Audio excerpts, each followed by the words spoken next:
dengan Pak Bobong, berdebat selalu dengan Pak Bobong, munafik, kafiriku Madia, dibilang Madia begitu. Nah, sedangkan Aditya ini datang masuk di channel Pak Bobong, dia bilang Madia tidak boleh masuk di channel Pak Bobong, padahal sendiri dia masuk, baru dia menyanyi lagu rohani, makanya Madia marah. Bismillahirrahmanirrahim. Assalamualaikum warahmatullahi wabarakatuh. Sahabat-sahabat yang beriman dimanapun saat ini Anda berada, alhamdulillah pada kesempatan ini Madia kembali bisa membuat video yang mereaction beberapa hal ya, terutama yang berkenaan dengan ajaran Islam ya. Di sini Madia akan menampilkan perbuatan ya, yang bagaimana hukumnya itu menurut ajaran Islam. Kita simak saja dulu perbuatan ini, yaitu menyanyi lagu gereja atau rohani ya.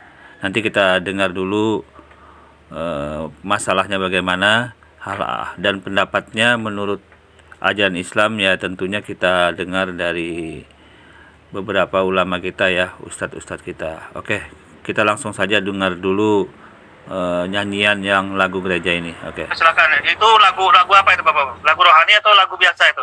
Lagu rohani. Lagu gereja kan itu kan? Iya. Teman-teman lihat ya, Aditya konser di ruangannya Pak Bobong.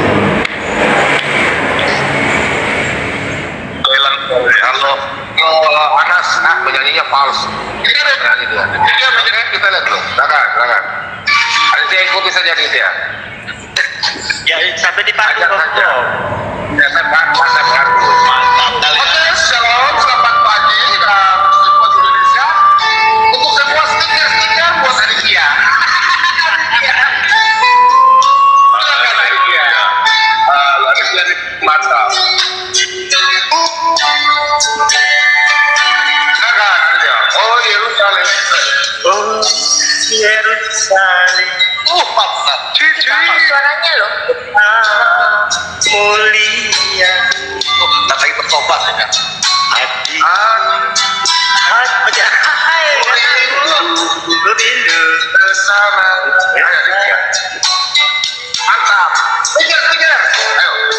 Oh Yerusalem, kota mulia. Keren. Hati rindu ke sana. Gimana sih Pak Bapak nggak tahu aku. Lanjut aja. Lanjut.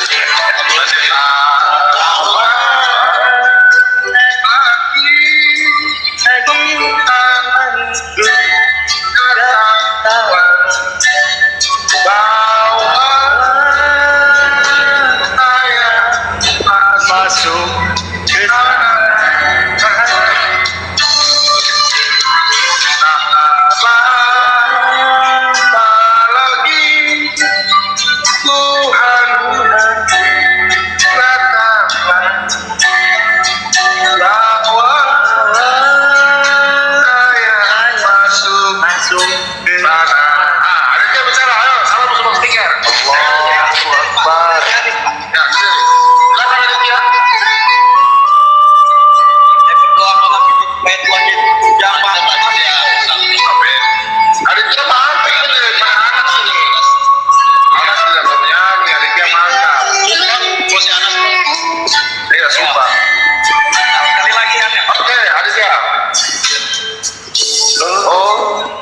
Yerusalem, kota mulia. Gimana ya keluarnya? Hatiku rindu Mantap suaranya Aditya nih. mantap, ayo benar tepat. Oh Yerusalem, kota Yesus dilahirkan. Hati duri mantap. Aditya mantap Aditya. Lanjut Aditya.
formatnya bukan lagu yang umum kan.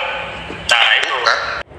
Baik, kita tadi sudah mendengarkan ya bersama-sama bagaimana seorang muslim ya yang mengaku-ngaku muslim diskusi, berdebat, berdakwah itu ternyata dia menyanyi lagu gereja ya.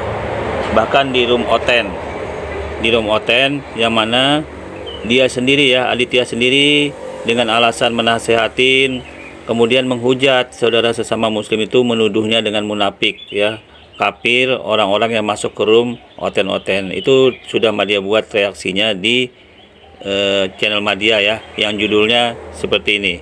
Nah, ini sudah semua tuduhan Aditya Taliang dan kawan-kawan ya kepada sesama muslim, sudah Madia buat reaksinya di channel Madia, pernyataan dia semua.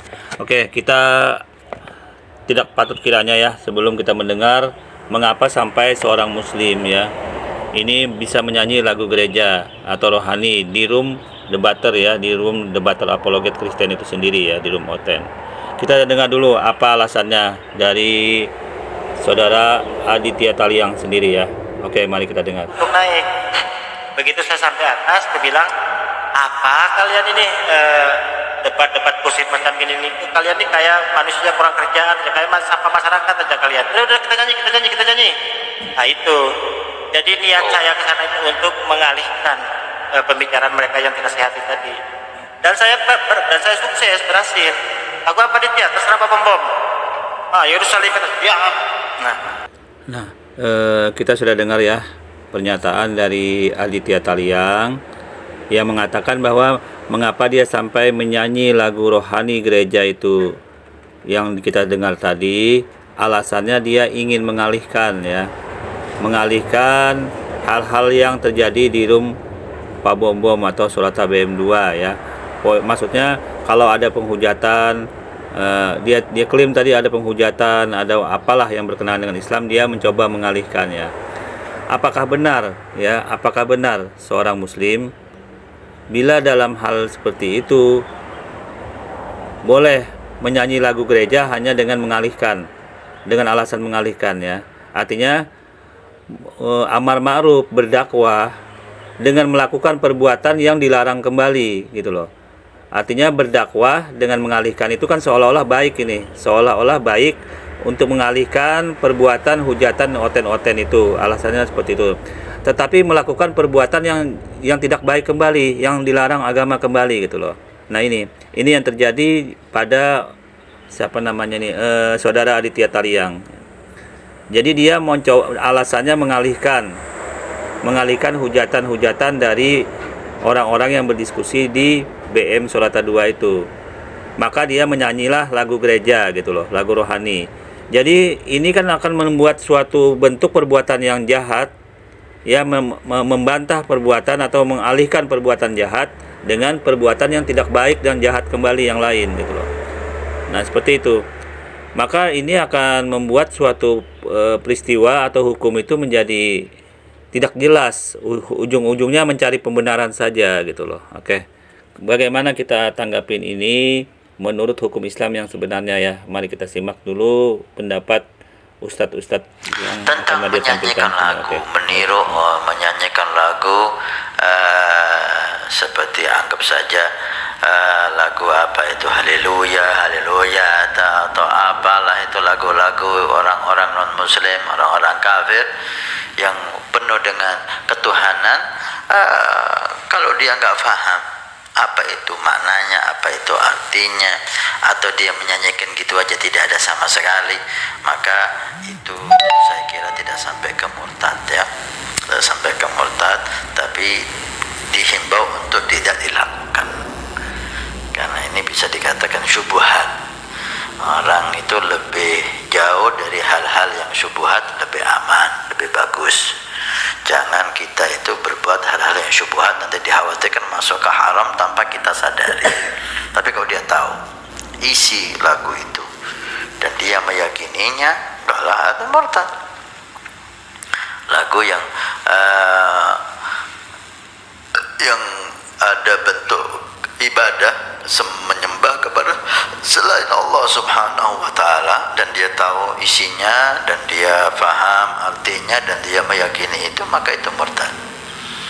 Tapi jika dia tidak paham artinya atau dia hanya menyanyikan begitu aja, niru tanpa ada keyakinan dalam hati, saya kira itu tidak sampai murtad, tapi dihimbau untuk tidak dilakukan. Nah, alat musik yang ini memang ada yang berpendapat bahwa haram dan tidak. Jadi seperti itu. Ada dua pendapat yang berbeda. Itu untuk alat musiknya. Nah, untuk musiknya ini juga mempunyai pandangan yang berbeda. Oke, jelas? Sebagian ulama mengatakan musik itu haram. Sebagian ulama lagi mengatakan musik itu boleh, tetapi musiknya seperti apa.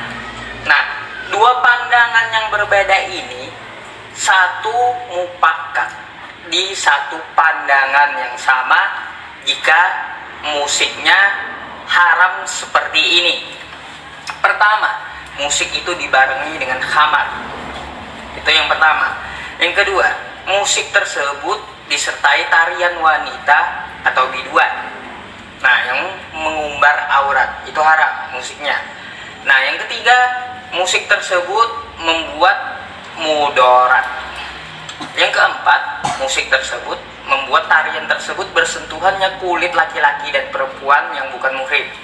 Oke, seperti bak konser gitu ya. Nah, yang kelima, musik ini menyerupai suatu kaum yang ada di luar Islam. Jadi musik itu dimainkan musik Islami lah, apalagi kan seorang ustadz. Kenapa nggak main musik dengan ya lagunya itu sholawatan, malah lagunya meniru lagu orang yang di luar agama Islam. Man tashabbaha biqaumin fahuwa minhum. Ingat, man tashabbaha biqaumin fahuwa minhum. Barang siapa yang menyerupai suatu kaum, nah, yang di luar agama Islam, maka dia termasuk di kaum yang dia tiru. Jelas? Baik, kita tadi sudah menyimak bersama-sama bagaimana dasar atau kedudukan hukumnya, yaitu seseorang muslim yang menyanyi lagu-lagu gereja atau lagu-lagu rohani ya.